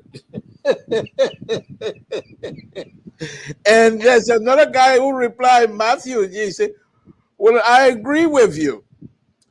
So I know this, but many, anytime anybody have this kind of opportunity to have a conversation with you, it's very interesting. It's very interesting, very insightful as well. I want to thank you because I know who you are anyway. So I'm not surprised.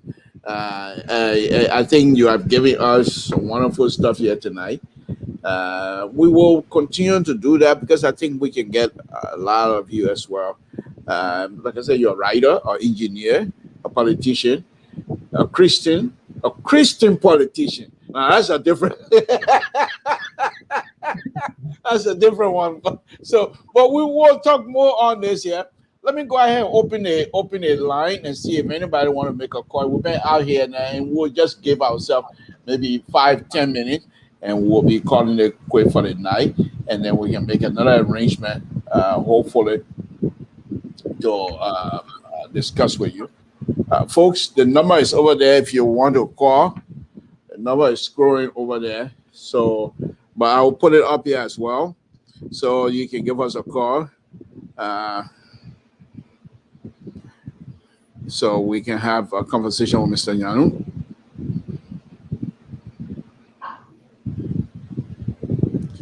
Okay, so okay. Okay. All right, somebody just called. Samson to LIBERIA Pub Radio. What's your name? Where you're calling from, Mr. NYANUE? Can you hear? Yeah. Okay. Hello, what's your name and where you're calling from? My name is Benson Mason. I'm calling from Dallas, Texas. Okay, Mr. NYANUE, did you get that? His name? Someone from Dallas, Texas. Yeah. Okay. Go ahead, Mason. Mr. To, thanks for this show. Mr. NYANUE, you have said all that is the problem with Liberia, both citizenry and leadership. I see nothing to differ with you about. Absolutely nothing. Our people need education. If they're educated, they will make their rational decision will be reinforced. Then they will see the larger picture. So yes, education is good. In addition to that is our political system in Liberia needs to grow. And it needs to grow by our own example, especially we in the so-called educated people. We need to show the people who we call elected people that we can disagree and we can be opposition and still be friends to improve a healthy society or healthy functional society. We need to show them that. And of anything. Who take us because we go to our country, we see the way we work in this country, we see punctuality, we go back home and we don't want to carry that system. We want to adopt the system of taking the money, and the people right to be mad at us. They right to envy us because we take money from our country and we run right back to wherever we live in the diaspora and live like kings with our country's money, suffering our people. And that's why the people I know with us, and I seriously encourage that. Thanks for the show. I keep following you, and I'll continue. Something bring it back, my man. Bring it man back one day. That show you can for us open our minds to things that we don't know. Thank you. Thank you. Well, let us also remember, Mr. Andrew, did you did you get that? Yeah, I heard it, gentlemen. Okay. He's pretty much in agreement with everything that he has stated. And I think, like I always say, you can take lies and put kosu on it. Before long, people will know it don't have nothing. So let me take this other part out. Samson to LIBERIA Public Radio. I'm here with Mr. NYANUE. What's your name and where you're calling from? What's on your mind? So my name is Willie Hinen. I hear from the southeast, but right now I reside in Atlanta, Georgia. Let me firstly say thank you so much for. When you say Southeast America or Southeast Liberia? Southeast Liberia, Zuedu in particular, yeah. Okay. Go ahead. Town, Bible Town, Bible Town, all those places. Those are my areas. So I want to thank you so much for bringing Mr. NYANUE on the show. You made a very, very good research amongst scholars in this country. I hear from Liberia. I made a request and I want to emphasize that please, if you can occasionally bring Mr. NYANUE on, so that these ideas, this lecture he has introduced, so that we will be able to understand, because even before the war and during the war, there are generational gaps. People need to be reoriented, especially so children who were not born during the war. They have practiced biopolitical culture by clapping for people who are bringing property, on their lives. I lived in Grangere for 14 years. I'm not going to give names. But when our honorable men go for like agricultural break, whatever break for that matter, they cleverly build palava huts. Only in the morning you will see queue of lots of citizens sitting down registering just to go and say, hi, honorable representative senator. Then this guy who have carried few United States dollars, change the United States dollars into big amount of Liberian dollars, will dish out the money and all day sitting down. Some people cooking. Now the idea to make the people to fit is never in the minds of our Liberian public officials, because they always like to be followed. And let me not use your time. So I'm making this appeal because Mr. NYANUE have listed a lot of good things. We're not going to rush with the ideas they are introduced. If we bear patient depending on God, because I know his orientation is from right there. He went to school for his hope and everything is being built on God. So with these kind of ideas he's bringing forth, that your live broadcast will be able to help all of us here in America and especially in Liberia to listen and have a transformation. Thank you so much. Thank you, my brother. Okay.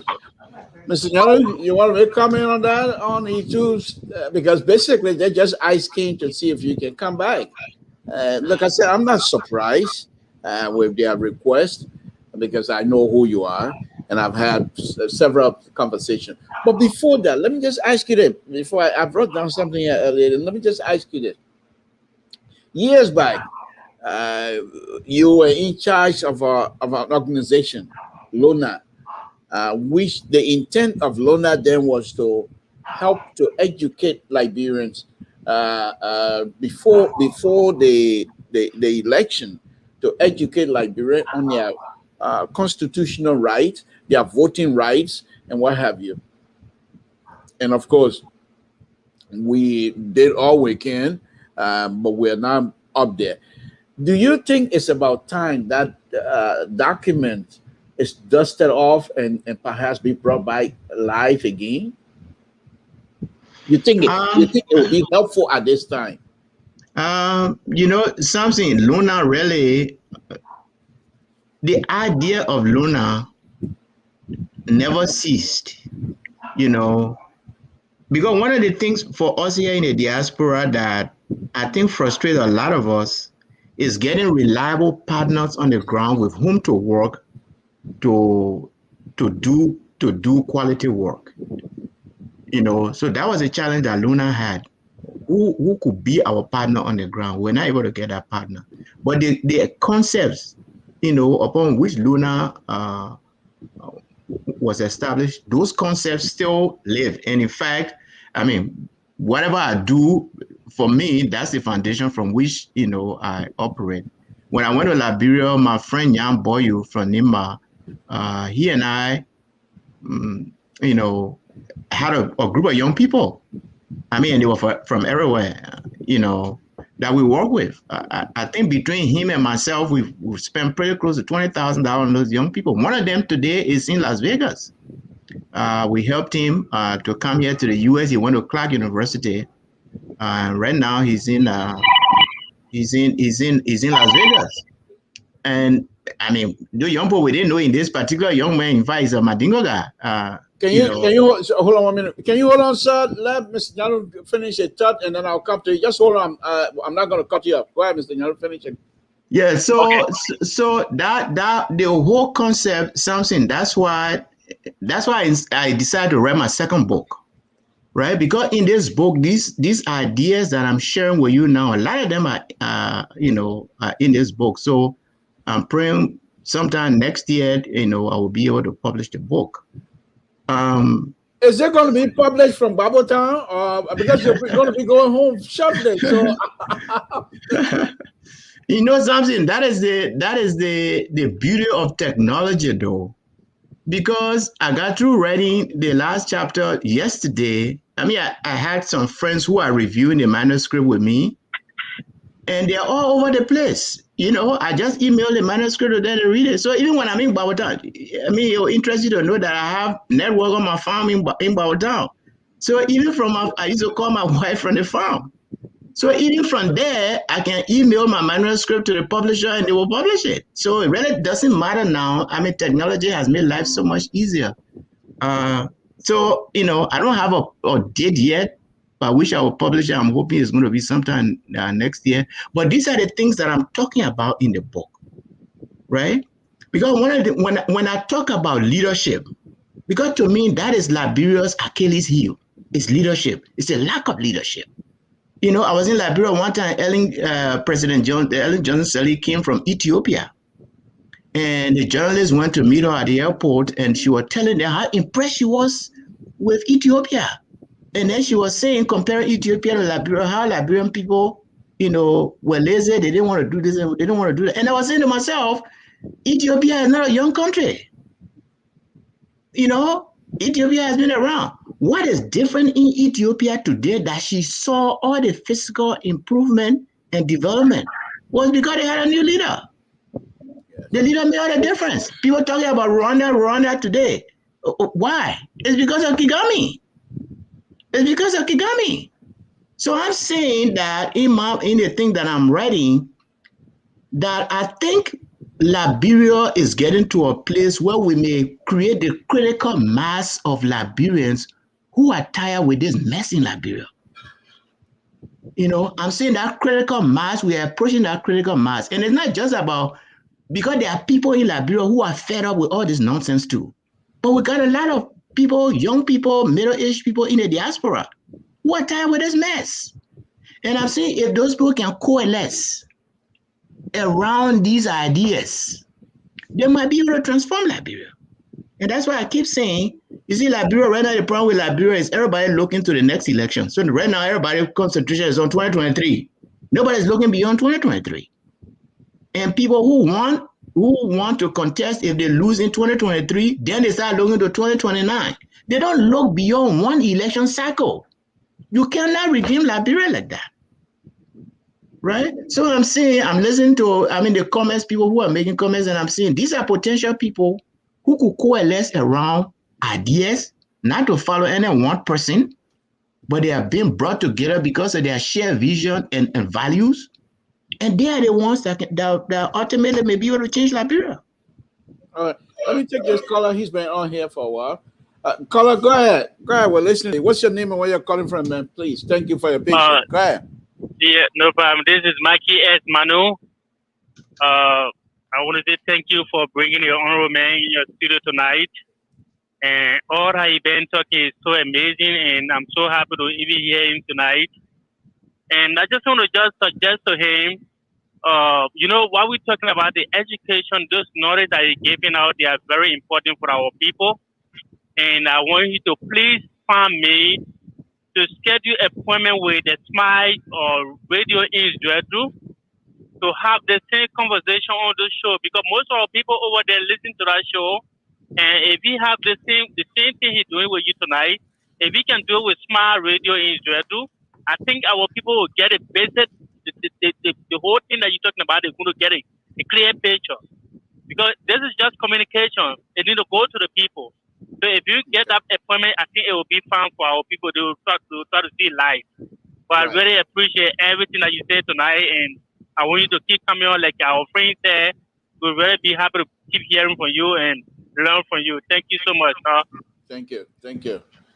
Okay, yeah. Mr. Nyanu, I don't want to keep you any longer than what is been people been calling, and then the request is that you come back, and you and I are going to make that arrangement. I know you've been on Smite TV, Smite Radio for several times, and even when you were seeking the senatorial position in Liberia, you were on Smart TV. I mean, Smile. Wasn't it Smart TV or whatever? Smile, Smile TV, Smile, Smile Radio.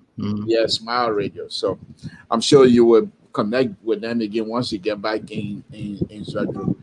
But before we leave, is there anything you want to say here before we take leave of you tonight?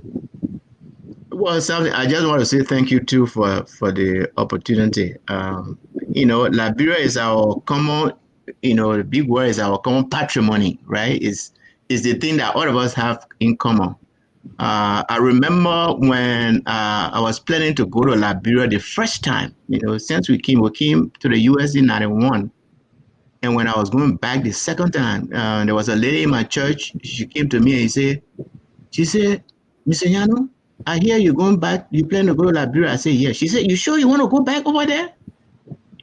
Because she read my book and she saw what we went through during the war. So she was surprised that I was going back. But Liberia is our home. Liberia is where we're from. So I think I can understand people's frustration, but getting angry, so no problem. When my son and myself be having conversation about some of his struggle and frustration, I can be telling him, focus on the solution. We Liberians, we've talked long enough about what is wrong with Liberia. Now let's spend the next few months, few decades talking about how you have to fix it. That's where we should spend our energy now. How do we fix Liberia? Nobody has a crystal ball. I certainly don't. I don't know what's going to happen tomorrow. But I'm saying when people of goodwill come together, whose focus is on solution, then ultimately you get solution. But if all we do is to gripe, and complain, then we don't go anywhere. So because I know at the end of my campaign, a lot of people were disappointed, but they were also angry. They were angry. And I kept telling them, no, I understand the frustration, but not anger. We have to say, how do we impact the situation so we get the result that we want? And that's why I'm saying to everybody tonight, all Liberians here in the diaspora back at home, our young people back at home are struggling. They are struggling. They are making decisions that they feel compelled to make so that they can survive. We need to help them so that they live their consciences, so that they live their true selves, and we can do that by, show like this. We can do that, people who can afford true projects and stuff, but the most important thing that the people can get is knowledge, is quality knowledge. So we have to be able to engage our people, and get them, get in their minds first to make sure that transformation can occur. And then the other things, would eventually come. So again, I just want to say thank you for the opportunity. Certainly, as long as I'm here, or even when I'm in Liberia, and we can connect, I would love to come back and to have this conversation. Thank you very much. Thank you, Mr. General. As soon as we make the arrangement with you, we will make that announcement, and then we'll be back here. But thank you very much, and you have a wonderful, wonderful weekend. Say hi to the family for all of us. Thank you. Thank you, Mr. Okay, folks. Again, Samson to LIBERIA Public Radio. I want to thank all of you again. But before we do that, let's do our usual stuff. Mr. Amos Joyce, I've just seen you. Give us a call here. I know you've been listening. Give us a call here and close this show for us, please. Mr. Amos Joyce, please give us a call and close this show for us. Again, folks, Samson to LIBERIA Public Radio. That was Mr. William NYANUE. Mr. NYANUE and I have been knowing each other for a long, long time. The Luna we were talking about here, I used to be a secretary, of course.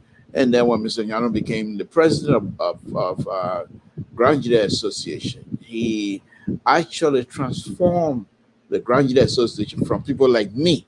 Because when I was involved, when Grand GEDEH Association, when we were truly, truly involved, we don't take mess. And you wanted with Robiji, he came in and said, no. This is about ideas. This is about moving the county forward. Let me take Mr. Joyce. Mr. Joyce, good evening. Thank you for joining us, and please close this.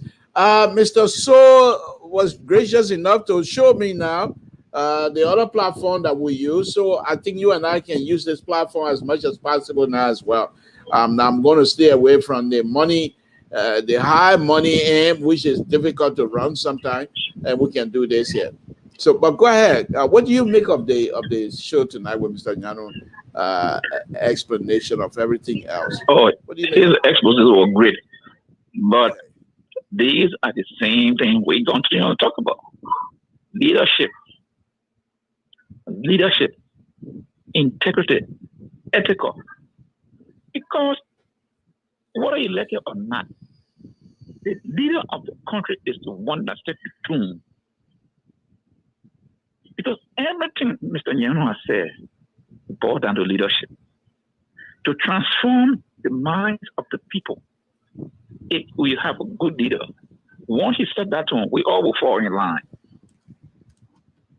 But if that leadership is lacking, we all will be doing our own thing. Look at some of the things he said. If you're a leader, you don't build a fabulous house. Why do you think you're going to build a fabulous house? Because you're going to question that leader.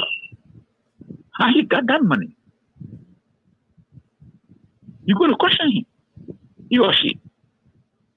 But if they see the leader living a lavish life, fabulous life, I said, this is what my boss do. And this is the kind of style he loves, so we all will follow him.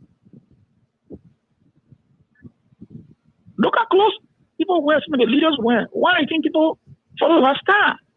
It's the leader, this is the clothes he wears, so everybody wants to wear that style of clothes. And that's what they see the leader wearing. So this is the thing we always see some of our scenes. The leader of a country set the tone of an organization, an institution. They are the one that have that burden to set the trajectory of how they want to lead that institution. And if there's lacking, we'll see. So the clip that was played by the former Ghanaian president. Look at that man talking to those people. You could see him. You could see the authority in him. Telling people this is wrong, it's unacceptable. Those who are around someone say, hey, so what the president said, we saw that tape yesterday, they will go and start telling the police. But if the leader is not doing it, forget it. Everybody will go doing their own thing. The issue, and this one, you know the issue of that diaspora and our people back, that perception that they have built against us, and the people come here to take the money and carry it. In actuality, it's not so. You look at the money down, the remittance that we send to Liberia. Yeah, it is true, 1 or 2 ministers will go and be corrupt. But if you look at a broader picture, the sacrifice that we make to send money back home that the government receives, in fact, that money the minister will steal. But they had developed that idea that these people come and take the money and carry it. So, in order to disabuse the mind, what Mr. Young said is what? Education. To talk to them. No, this is 1% attitude. This is 2%. But here's the broad picture. Look at what your brothers and sisters, look at what we send back to this country. To you, and taxes will pay the government. And that is the message we must continue to tell our people. He said again, I will be saying, what drives these people? There's several factors involved. But the most thing is survival. If you do a project that you got 5 person there and they are getting paid, they will not be shared by these people again to go and say, oh, your father just back me. Or no, they will say, hey, hold on there. What I'm making, I make more than 5 hours. So why you want me to give you this kind of power for 6 years or 9 years? For 5 hours business? No, sir. Yes, I like it, but I don't think I will be able to share my vote with you. Because why? They are independent, doing something that they don't have to go to beg that person. So now I tell you, there are factors involved in decisions that the people make.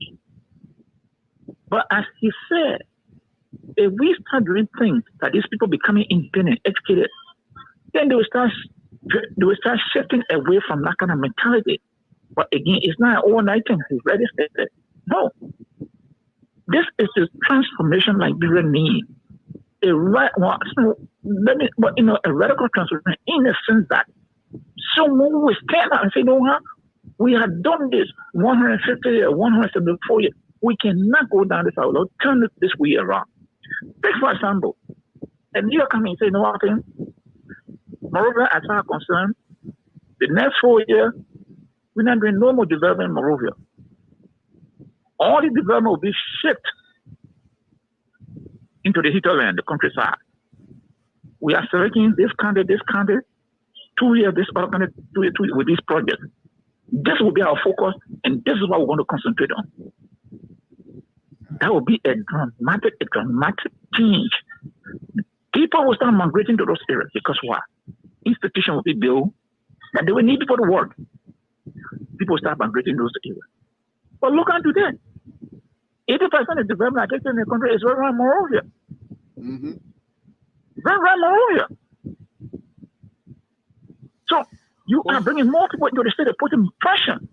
But what do you make of the audience making a live request that we should bring him back?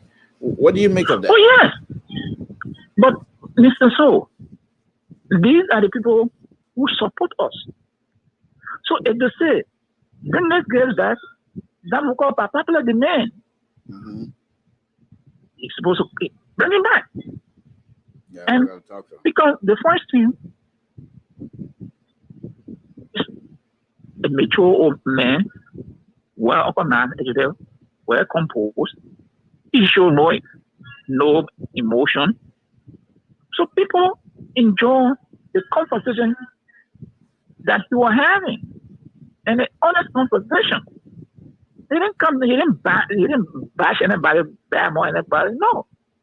He was being very objective and this very is a guy that was defeated in an election. And the next time I bring him back, we will try to find out how much he spent. So, and yet still, not once did you hear him complaining about the voters. Not once did you hear him tonight talk about mouthing anybody, not even his opposition. No, but what he's saying, he knows the problem. So if he comes and start bashing his people, I mean, then truly he will appear not to be honest to himself. But he has been in his study, he knows the problem. Okay. Now, the solution he presented is we have to go into the minds of the people to sway them, to change them. We cannot do it with anger. It will take us time. He has a solution. He's not just identifying the problem and bash the people. No. He's offering a solution to the problem. Look at what he's saying about water and soil. And we also all knew water and soil sometimes. That 36-inch pipe, that's the pipe that's running through Pipeline Road. That pipe has been there more than 50 years, Mr. Toll. That's a cash and pipe. The corrosion of that pipe, lead and other things. The water that is being tested to make sure that the lead or iron in the water is it really good for the children or for the people? Is it good for the pregnant women? Do you hear our government speak about these things? He tell it on. The pipe is small to take that pressure. All right, we'll be here with Mr. So on Sunday. And as usual, the liberal will be in the top form. When you're coming with your center right position, make sure you're in top form. The professor, when he's coming, make sure he's in top form. And of course, the far right, the host himself, who is the far right, the liberal progressive will take his form, and the liberal progressive will be here to be your counterweight. But on a very serious note, you and I, our Monday engagement is going to continue on. So let's get ready for this coming Monday, and we will be talking not so much of who's doing what and something like that, but to expand on what Mr. Yano was saying here tonight. What are the solutions? Yeah, but you listen to Mr. Yano. What he stressed, leadership. You don't want to talk about, the people, and you can't blame the president one. Yeah, what Mr. Yano was stressing, leadership. Yeah, well, I don't agree leadership. With that. Yeah, well, I know. I don't agree with that either. That's it. You're going back to total time. Yeah.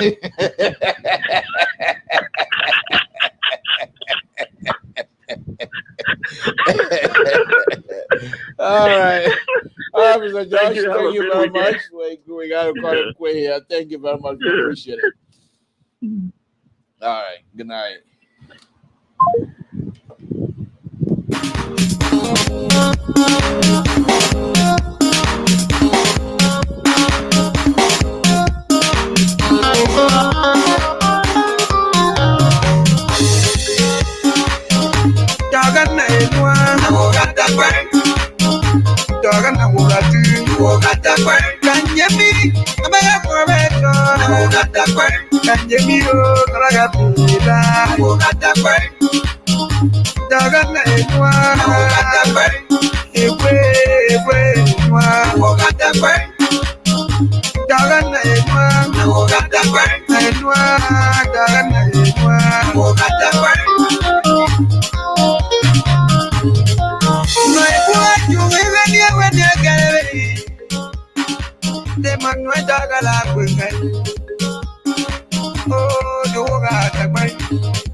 Okay, folks, Samson to LIBERIA Public Radio. I want to thank all of you again for being here. We appreciate it. We really, really appreciate your support. We will do what we can to bring Mr. Yano back. And hopefully we will get him back here before he leaves, because he will be going to Liberia, of course. So we hope to get him here before we get to Liberia. Folks, the intent of these type of shows, not necessarily to bash leadership or how bad leaderships are and things, but what do you do if you have that? These things are not something that just happen overnight. The corrupt behavior in Liberia it's not something that is new. Nor can you say this thing came about because of this government. If you say that, then you're not sincere, and then you're not ready to have the issue discussed, and then even try to find a solution. So we're here on LIBERIA Public Radio. This platform is here to discuss. You come here and you expect us to be rude to our guests. This is not your platform. If you think this platform is where you come in to hear cuss, this is not your platform. Our job here under the leadership of Mr. Soul is to make sure we enlighten our audience, is to make sure we provide the information to our audience, because our audience, they have a higher capacity to be able to make their own mind on subject matter, to be able to talk about issue, to be able to decide which subject matters is important to them or not. We don't decide that. We bring the people on. They tell you what they believe in. It is your duty to ascertain as to whether that issue that the person is discussing, as to whether you agree with it or not. Even me, whenever that I say something, I don't expect you to agree with it. Always say, let's respect each other, and let's give each other the opportunity to know exactly what we're talking about. Because if you give me the opportunity to explain, even if you don't agree with me, you also will have that opportunity to explain yourself. This is called positive engagement. And therefore, I'll say thank you very much for tuning into LIBERIA Public Radio again. Conversation with Samson. We'll be back Monday. Sunday will be Mr. Soul, and we're all going to gravitate towards Mr. Soul's show, and we'll be back here again. In the meantime, please take good care of yourself. Don't let your guard down. The disease is still out there. In fact, according to scientists, this new variant is very deadly. So you be careful. Protect yourself. Wear your mask. If people you know around you who have not taken the vaccine, ask them to be vaccinated. You, if you have not taken your vaccination, go and take it. It will protect you. And I'm over here fighting with my own son, because he's older now. But I'm not going to give up, because I believe the vaccine will protect him, and just as it's been protecting all of us. Take the vaccine. It's very important. With that said, folks, this is Samson signing up. Say good night, and please stay safe this weekend. Don't drink and drive. This is Samson. Good night, folks.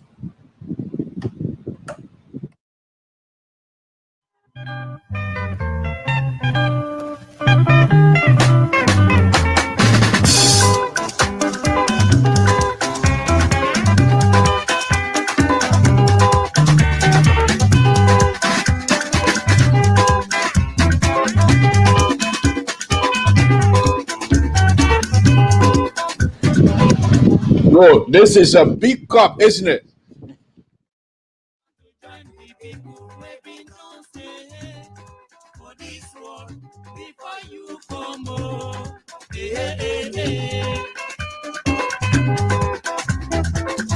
Anything where you see for this world, whether good or bad, make you take am so. Now so everybody come in the world, We the advice you say, any work where you dey work, make you put your mind there and work on fine. Make you know they talk like, make a yes be yes, you no be no, then you go live well for this world.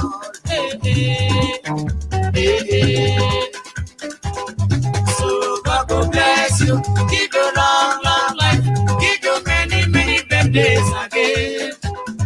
So God go bless you, give you long life, give you many birthdays again. Say thanks to you, happy birthday to you. You go live long for say thanks to you. We beg God to give happy you many birthday to you. Say thanks to you, happy birthday to you. We did the born you. Say thanks to you. How many months ago? Happy birthday to you. How many weeks ago? Say thanks to you. How many years ago? Happy birthday to you. You go live long for this.